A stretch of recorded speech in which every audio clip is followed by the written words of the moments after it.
How did your basketball career start? I was 11 and I was terrible. And people say, you know, what drove you to be such a good basketball player? And not only was my sense of urgency when I practiced like I was gonna play because I didn't have a lot of time, a lot of things were going on in my family. I got cut from Riverside Church. There was about 300 kids trying out for spots of only 12. And I went in and I missed the layup on the layup line, my first shot I took, and they were like, okay, you're gone. I was like, gone where? They were like, out in the street. One and done. And then how'd you wind up at Christ the King?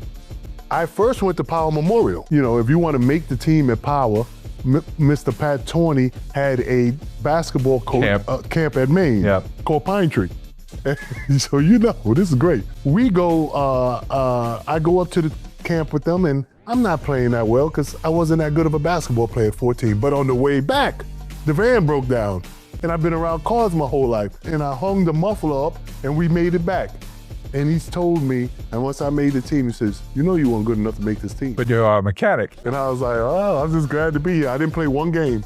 So after Christ the King, what choices were you looking at? So I had lost two of my sisters. One of my sisters, Linda, my oldest sister, was robbed in our home and she was stabbed 17 times and beat over the face with a hammer. She was a beautiful woman, Jim. She modeled for Salem Cigarettes and she was, if not the first, one of the first women to catch the AIDS virus from a blood transfusion in 1980. As a result of that incident? As a result of that incident.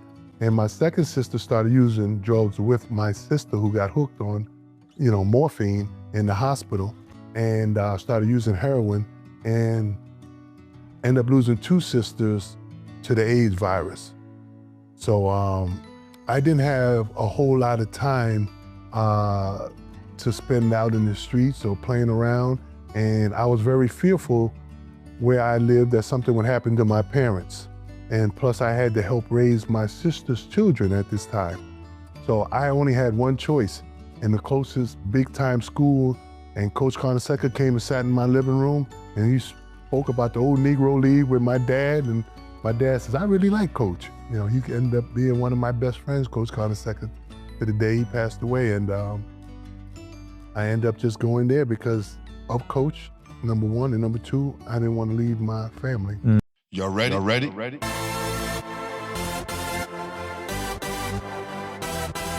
Yeah.